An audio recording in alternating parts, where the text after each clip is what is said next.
अध्याय 12 जादूगर। गू परिवार की स्थापना, गार्डों की भर्ती। किसी कबीले का विस्तार करने के लिए सिर्फ 2 लोगों पर निर्भर रहना निश्चित रूप से संभव नहीं है।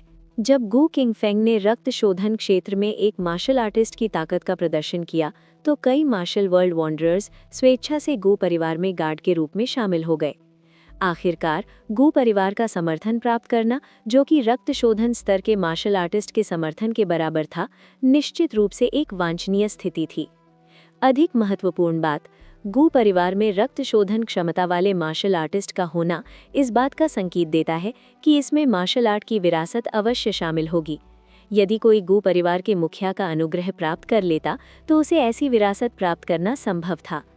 मार्शल वर्ल्ड वॉन्डरर्स के लिए मार्शल आर्ट की विरासत जितनी उच्च होती थी, उसे प्राप्त करना उतना ही कठिन होता था। व्हाइट स्टोन दाव की फलती फूलती मार्शल आर्ट में नदी पार करती कार्प मछलियों की तरह अनेक मार्शल आर्टिस्ट थे, लेकिन वंशानुक्रम की कमी के कारण ब्लड रिफाइनिंग दायरे के मार्शल आर्टिस्टों की हमेशा कमी रहती थी। यहाँ तक कि रक्त शोधन क्षेत्र की मार्शल कला विरासत को नियंत्रित करने वाली प्रमुख शक्तियाँ भी इसे आसानी से नहीं फैलाती थीं। इसलिए साधारण मार्शल वर्ल्ड वॉन्डरर्स के लिए रक्त शोधन क्षेत्र की मार्शल कला अत्यधिक प्रतिष्ठित थी। ब्लड रिफाइनिंग दायरे के प्रमुख व्यक्तियों से जुड़े सभी प्रमुख परिवार और संप्रदाय इन घुमक्कड़ों के निशाने पर थे। किसी और कारण से नहीं, वे केवल उच्च स्तर तक पहुंचने का अवसर तलाश रहे थे। गू किंगफेंग द्वारा स्थापित गू परिवार की नींव कमजोर होने के बावजूद 50 से 60 मार्शल आर्टिस्ट अभी भी इसमें शामिल होने के इच्छुक थे। इन 50 से 60 लोगों में से साधना में सबसे कमजोर लोग त्वचा परिष्करण के मध्य स्तर पर थे और सबसे मजबूत लोग त्वचा परिष्करण पूर्णता के आसपास थे। रक्त शोधन क्षेत्र में मार्शल आर्टिस्टों की बात करें तो वहां कोई नहीं था। आखिरकार ऐसे उच्च स्तरीय विशेषज्ञ अपनी शक्ति खुद स्थापित कर सकते हैं, तो वे दूसरों के अधीन क्यों होंगे? गू परिवार की स्थापना के बाद से गू किंगफेंग विभिन्न उद्योगों में चुपचाप और स्वतंत्र रूप से विकास कर रहे थे, लेकिन उन्होंने कोई बड़ा कदम नहीं उठाया था। वही पुरानी कहावत, व्हाइट स्टोन दाव का जल गहरा है। गू किंगफेंग अपनी ताकत को काफी मानता था, लेकिन उसने व्हाइट स्टोन दाव की विभिन्न शक्तियों का सक्रिय रूप से विरोध करने की कोई योजना नहीं बनाई थी। कम से कम जब तक उसकी शक्ति पूरे व्हाइट स्टोन दाव को दबाने के लिए पर्याप्त नहीं हो गई, तब तक उसने खुद को गुप्त रखा। तथापि एक शर्त थी, यानी जब तक कि कोई उसे उकसा न दे। अगर ऐसा होता तो गू किंगफेंग विनम्र नहीं होता। गू परिवार की स्थापना के बाद से गू किंगफेंग ने गुप्त रूप से लिन काउंटी की जांच भी करवाई थी। हालांकि निराशाजनक रूप से लिन काउंटी मानो हवा में गायब हो गई थी और चाहे उन्होंने कितनी भी जांच की हो, कोई जानकारी नहीं मिली। इससे ये स्पष्ट था कि लिन काउंटी में कुछ अलग ही घटना घटी होगी।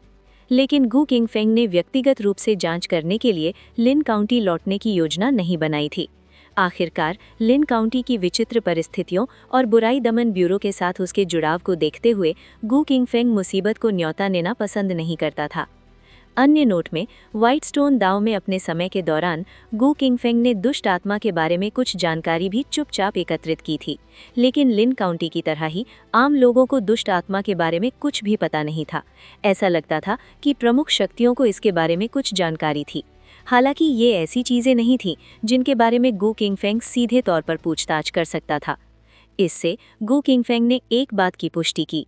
इसका मतलब ये था कि ताइशवान राजवंश बुरी आत्मा के मुद्दे को गंभीरता से नियंत्रित करता है और इससे संबंधित किसी भी जानकारी के लीक होने की आसानी से अनुमति नहीं देता है।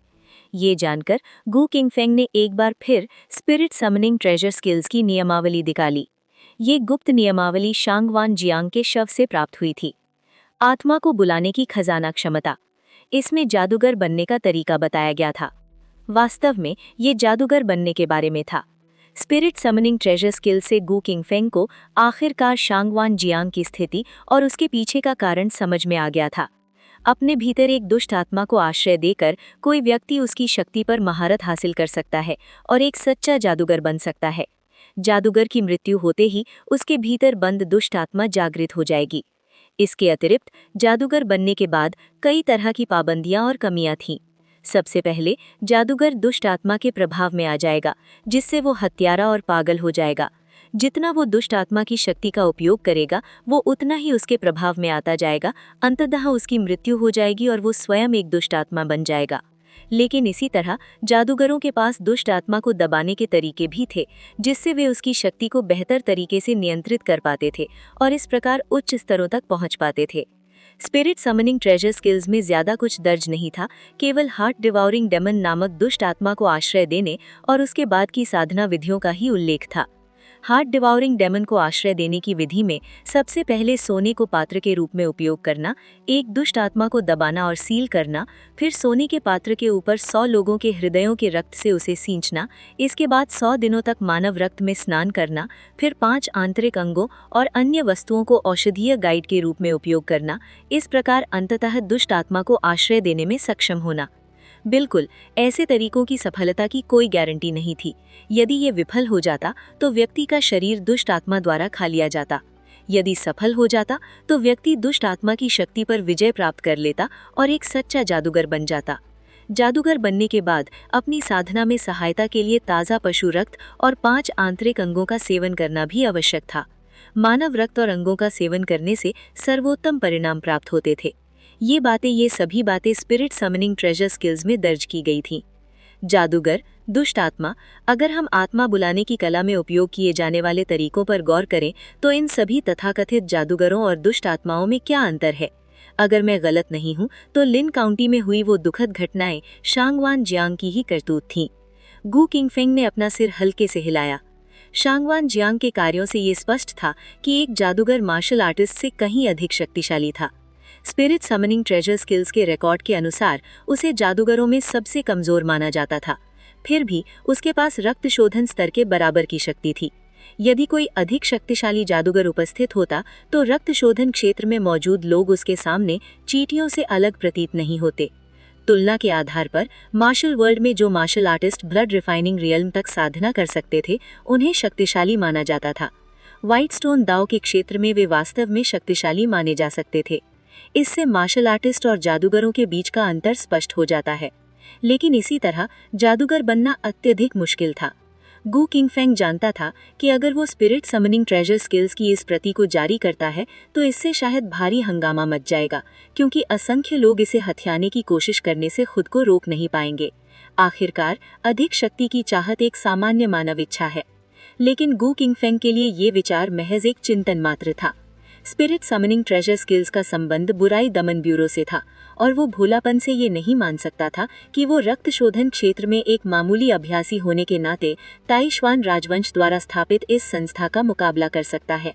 अगर मैं अतीत का मैं होता तो शायद मैंने स्पिरिट समनिंग ट्रेजर स्किल्स का अभ्यास करने का जोखिम उठाया होता, क्योंकि इस अराजक दुनिया में मानव जीवन को निष्क्रम प्रदान किया जाता है। केवल प्रबल शक्तियों के होने से ही कोई वास्तव में जीवित रह सकता है और केवल जीवित लोगों को ही अन्य मामलों पर चर्चा करने का अधिकार है। लेकिन मेरे लिए स्पिरिट समनिंग ट्रेजर स्किल्स का अब कोई उपयोग नहीं है जब तक कि मुझे पर्याप्त अपग्रेड पॉइंट्स मिल जाते हैं। बाद में उच्चतर स्तरों पर आगे बढ़ना उतना ही आसान है जितना कि अपने पत्ते पलटना। गु किंगफेंग को पता था कि उसकी ताकत किस में है। वो गु यांग को ट्रेन करने में है जिससे वो उच्चतर स्तर तक पहुंच सके। इसके अतिरिक्त गोल्डन फिंगर के बारे में अभी भी ऐसे कई पहलू थे जिन्हें गु किंगफेंग नहीं समझ पा रहा था। अब चूंकि उन्होंने व्हाइट स्टोन दाव में एक मजबूत आधार स्थापित कर लिया था, उनके पास गोल्डन फिंगर के अन्य कार्यों को धीरे धीरे अध्ययन करने का पर्याप्त समय था।